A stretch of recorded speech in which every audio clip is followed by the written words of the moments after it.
क्या आपने कभी ऐसी बिल्डिंग को देखा है जो कि मूव कर सकती है, या फिर ऐसी बिल्डिंग जो पूरी तरह से किसी कॉइन जैसी दिखती है और जो नंबर 8 को भी दर्शाती है? और वो कैसे, वो आप आगे जानने वाले हो। या फिर क्या आपने ऐसी बिल्डिंग को देखा है जिसका जमीन कहाँ है और छत कहाँ, ये पता ही नहीं चलता? तो गाइज रेडी हो जाओ, क्योंकि आज आप कुछ ऐसे अनबिलीवेबल बिल्डिंग्स के बारे में जानने वाले हो जिन्हें देखकर आपके गूज़बम्प्स आ जाएंगे। और हाँ, वीडियो को एंड तक देखना, क्योंकि इसमें इंडिया की एक ऐसी बिल्डिंग भी है जिस पर आपको यकीन नहीं होगा।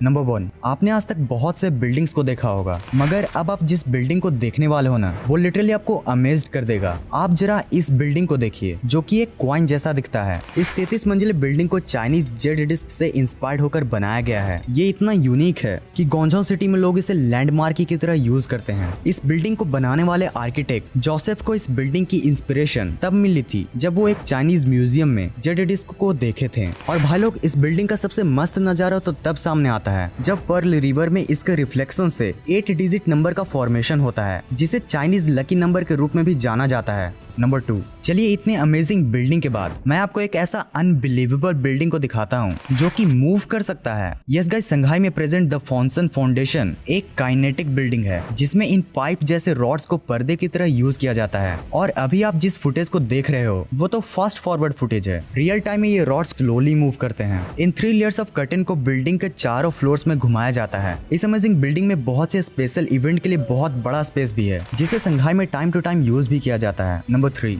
आप जस्ट इमेजिन करो कि अगर किसी टाइम में बड़े बड़े दानव हमारी धरती पर आ गए और हर घर को एक दूसरे के ऊपर उठाकर फेंकने लगे, तो भला कैसा नजारा होगा? क्या वो नजारा ऐसा तो नहीं होगा? नहीं, यहाँ किसी दानव का दंगल नहीं हुआ है, बल्कि इसे ऐसे इंटेंशनली ही बनाया गया है। इस हाउस अटैक बिल्डिंग को 2006 में इरविन वर्न ने मॉडर्न नस्ट म्यूजियम के साथ कोलैबोरेट करके बनाया था, और वो भी as a architectural public stunt. मतलब भाई, खुरापंती देख रहे हो? कौन है ये लोग? कहाँ से आते हैं? नंबर 4, गाइस चलिए आपको मैं एक ऐसी यूनिक टोकरी दिखाता हूँ जिसमें सब्जियों की जगह इंसान रहते हैं। ये बिल्डिंग प्रेजेंट है ओहियो, यूनाइटेड स्टेट में, जिसे 1997 में एक मार्केटिंग स्ट्रेटेजी के रूप में बनाया गया था। दरअसल इसे एक बास्केट मैन्युफैक्चरिंग कंपनी लोंगा बर्गर ने बनवाया था, ताकि वो उन कस्टमर्स को भी अट्रैक्ट कर सके जो उन्हें नहीं जानते। ये बिल्डिंग दुनिया की ऑफिशियली सबसे बड़ी बास्केट है, जो कि 7 मंजिले का है। और गाइस, इस बिल्डिंग की सबसे मजेदार बात तो ये है कि इस टोकरी के अंदर टोकरियां बनाई जाती हैं, और वो भी इस बिल्डिंग के एग्जैक्ट 160 गुना कम साइज वाली। नंबर 5, आप जरा इस यूनिक बिल्डिंग को देखिए, जो किसी जायंट बुक सेल्फ से कम नहीं दिखता। दरअसल ये एक लाइब्रेरी है जो कि कांसास सिटी में प्रेजेंट है, और इसके पार्किंग वॉल को कुछ इस तरह से डिजाइन किया गया है कि ये कुछ 22 फीट बुक्स जैसी दिखती है। अब जिन लोगों को किताबें देखकर ही नींद आ जाती है, उनके लिए ये तो किसी रेड जोन से कम नहीं, पर फिर भी $50 मिलियन के इस बिल्डिंग को कोई गलती से भी इग्नोर करने की गलती नहीं करता। नंबर 6, जैसे आज हम इमेजिन करते हैं कि फ्यूचर में किस तरह की बिल्डिंग बनेगी, ठीक वैसे ही 1960s एंड 70s में भी बहुत से लोग प्रिडिक्ट करते थे कि फ्यूचर में कुछ ऐसी बिल्डिंग्स बनेगी। और उन्हीं लोगों में से एक थे उर्सुला और राल्फ, जिनका मानना था कि फ्यूचर में लैंड स्पेस कम होने की वजह से कुछ इस तरह की ट्री शेप्ड वाली बिल्डिंग्स देखने को मिलेगी। ये बिल्डिंग ओरिजिनली 1976 में बनाई गई थी, जो कि 3 मंजिला और 47 मीटर ऊंचा है, और जिसके सबसे ऊंचे मंजिले में डिस्को कैफे भी प्रेजेंट है।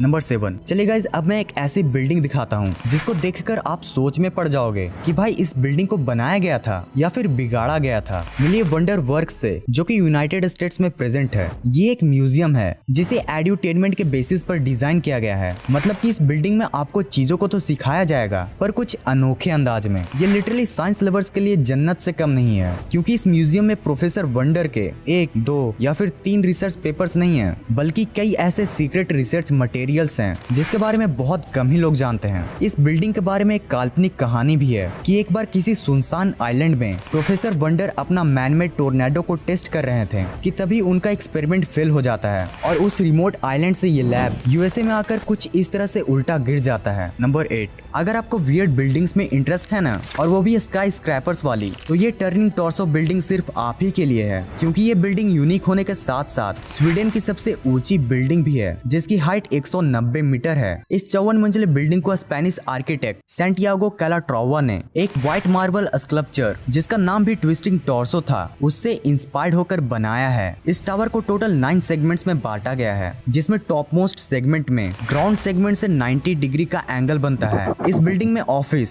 लग्जरी अपार्टमेंट्स और कैफे जैसे सारी फैसिलिटीज मौजूद हैं, जो कि इसे और भी वर्साटाइल बिल्डिंग बनाती है। इस बिल्डिंग को 2015 में council of tall buildings and urban habitat ने 10 ईयर अवार्ड का विनर भी अनाउंस किया था। नंबर 9। अब चलिए आपको मैं एक ऐसी यूनिक बिल्डिंग से मिलवाता हूँ जो कहीं और की नहीं बल्कि हमारे इंडिया की ही है। आप जरा इस बिल्डिंग को देखो। ये है NFDB यानी कि नेशनल फिशरीज डेवलपमेंट बोर्ड का ऑफिस, जो कि हैदराबाद में प्रेजेंट है। इस 3 मंजिले इमारत को ऐसा इसलिए बनाया गया है ताकि इंडिया में खास करके हैदराबाद में फिश प्रोडक्शन एंड प्रोडक्टिविटी को इन्हांस किया जा सके। और गाइज इंटरेस्टिंग बात तो ये है कि ऑफिशियली फिश बिल्डिंग न होने के बावजूद भी अगर आप गूगल मैप्स पर फिश बिल्डिंग को सर्च करोगे तो आपको यही बिल्डिंग मिलेगी, बावजूद इसके कि ये बिल्डिंग खुद बार्सिलोना के फिश स्टैचू से इंस्पायर्ड है, जिसे 1992 के ओलंपिक्स को प्रमोट करने के लिए बनाया गया था। नंबर 10। आपने इंडिया के ताजमहल को तो जरूर देखा होगा, मगर क्या आपने कभी बांग्लादेश के ताजमहल को देखा है? अगर नहीं तो आप ये देखो, ये ताजमहल बांग्लादेश है, जिसे एक wealthy film producer Ahsan Ullah Moni ने बनवाया है। ये बांग्लादेशी ताजमहल बांग्लादेश के कैपिटल ढाका से 32 किलोमीटर दूर है, जिसे मॉडर्न मशीन्स के हेल्प से सिर्फ 5 सालों में ही बनाया गया है। इस ताजमहल को किसी क्वीन के लिए नहीं बट उन पुअर पीपल्स के लिए बनाया गया है जो इंडिया के ताजमहल को नहीं देख पाते हैं।